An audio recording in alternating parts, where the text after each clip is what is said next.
Good day to all my friends, subscribers, and viewers. We have a re-vlogging guys. Ato lang gi-vlog no, pero actually sa first vlogging na to ani, ang atong size ani is 32 hectares ra. All are titled ining 32. But now we have consolidated more or less 100 hectares. Ang sure na to guys, 100 hectares sa gyud. Nya doon natin napapirma mga authority to sila ni mga around na pod og mga 100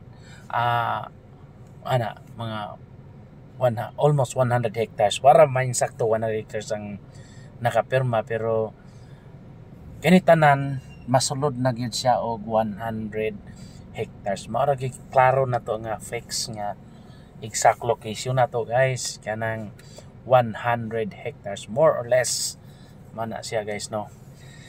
Nya dati gi-offeran ani nila kanang dako nga company, pero layo ra daw kay gamon ta kuno solar power, pero layo ra daw sa kuan, kinahanglan sila more than mga 150 hectares karon kay muraman og dili nila kuan ba kay layo ra lagi. This is located in Barangay Tuburan, Ubay, Bohol. So nindot yun kayo ni siya guys, kini contiguous ni siya guys. Kanang gitawag contiguous is kanang adjacent sila tanan nga moabot siya 100 hectares, although it will reach up to more than 100 hectares jud. Pero galing lang kay ang needs man adto nga time, ang needed adto nga time is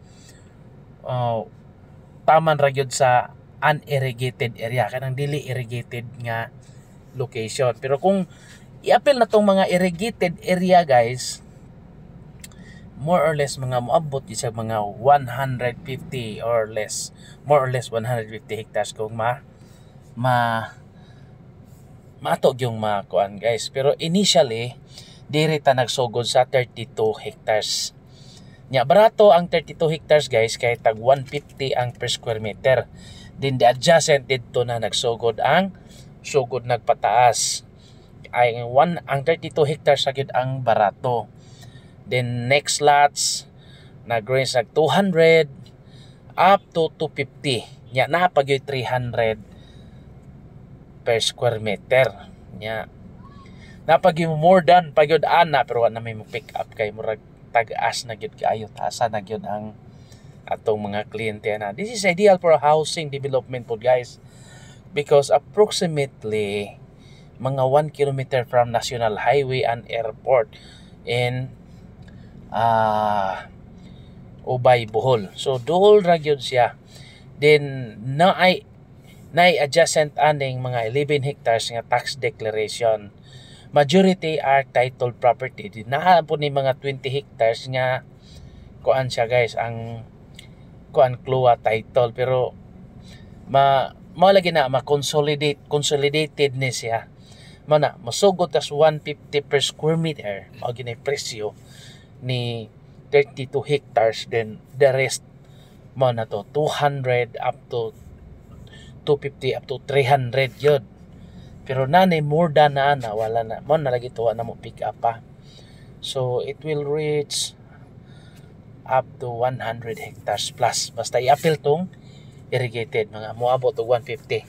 Pero initially no, ang among na negotiate ani nga naay authority almost 100 hectares. Wala pod may insakto 100 hectares kay pag abot og kuan mga 100 hectares wala na mo mapapirmang uban kay nagpaabot na gid sa final kay nagmeeting na mi dire, pero wala gyud, murag wala may klaro gyud. So anyway, let's continue lang guys no, kanang padayon lang gihapon ta sa ato ang pagbaligya nya.